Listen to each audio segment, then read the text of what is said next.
Vamos a hacer un planteamiento en contra que recoge muchos planteamientos similares, porque la línea que ha venido siguiendo este Senado tiene esta dirección. Es una ley antifederalista.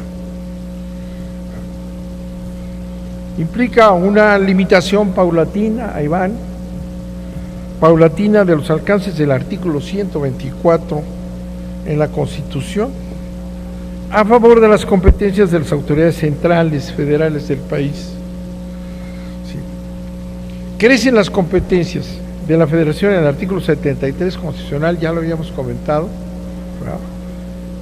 y en la misma proporción se merman las competencias de las entidades federativas. La distribución de las facultades en esta federación, en esta República Federal Mexicana, establecen que todas las facultades que no están reservadas a la federación pertenecen a los estados. Esta es una ley más, ¿verdad?, que va mermando las facultades de los estados. Este antifederalismo que se maneja una y otra vez en diversos instrumentos que hemos comentado, responde a una lógica neoliberal. Los centros de poder hegemónico prefieren un trato directo con un solo centro y no con 32 de cada una de las entidades de la República. Sin embargo, son facultades de los estados las que están amputando. Además, el antifederalismo representa una concentración de poder en el presidente, otro elemento más. Vamos a ir reforzando el autoritarismo presidencial y de los tres partidos dominantes, porque son ellos los que designan por reparto de cuotas a los integrantes del INAI en una concentración oligárquica del poder. El INAI, órgano garante por autonomía, es, como en otras ocasiones lo hemos dicho, un órgano que responde a las cuotas de partido y por tanto carece de independencia y autonomía real. No regula con exhaustividad el tratamiento de los datos personales de procedencia ilícita. Punto. En cuanto a las responsabilidades y sanciones de los responsables y encargados de los datos personales, artículo 5, fracción quinta, las limitaciones al derecho humano, que es un derecho humano, la protección de datos personales, son vagas y ambiguas, y por lo mismo pueden dar lugar, al no estar realmente protegidos, a cualquier atropello y arbitrariedad que en los hechos conducirían a negar el derecho humano a la protección de datos.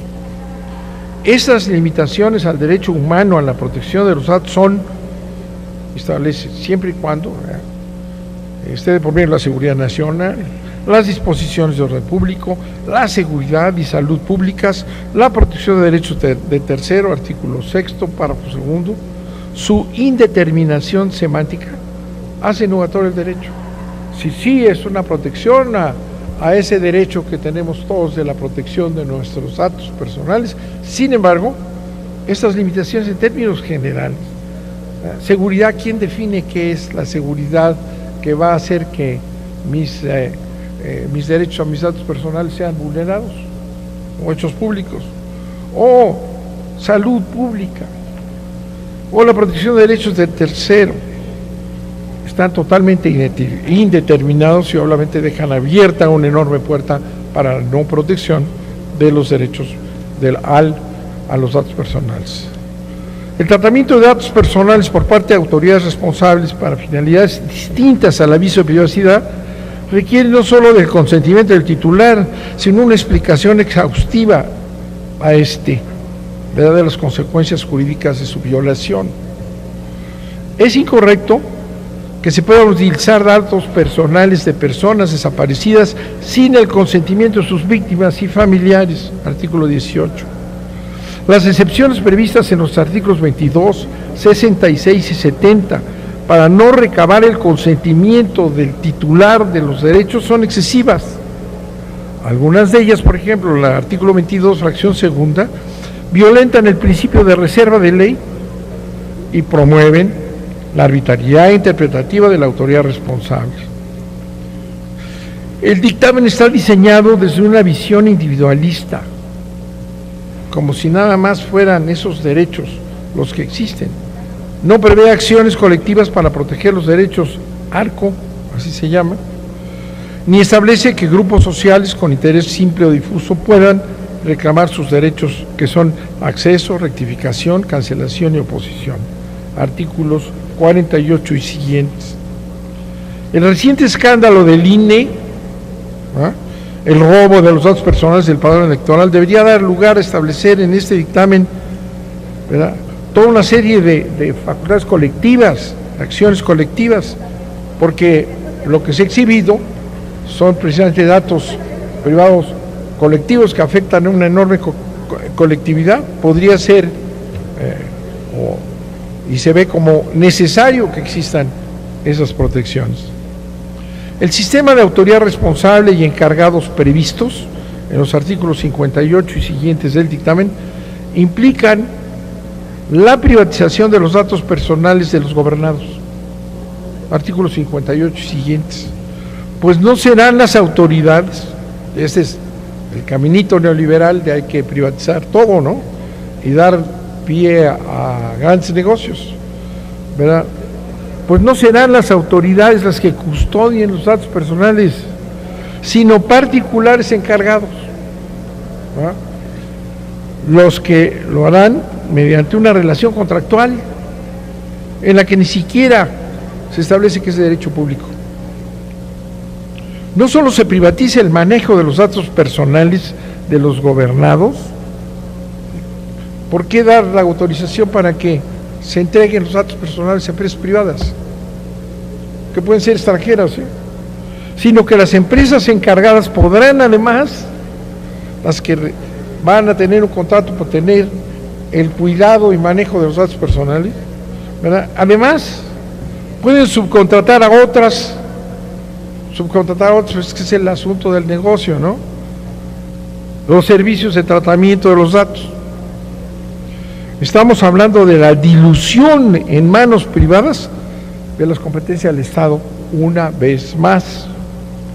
El consentimiento del ciudadano no se solicita para utilizar y transferir sus datos personales en caso de que México celebre tratados internacionales de diversa naturaleza. Nuestros datos personales terminarán, como ya ocurre, en las centrales de inteligencia y de espionaje de las potencias mundiales. Está libre.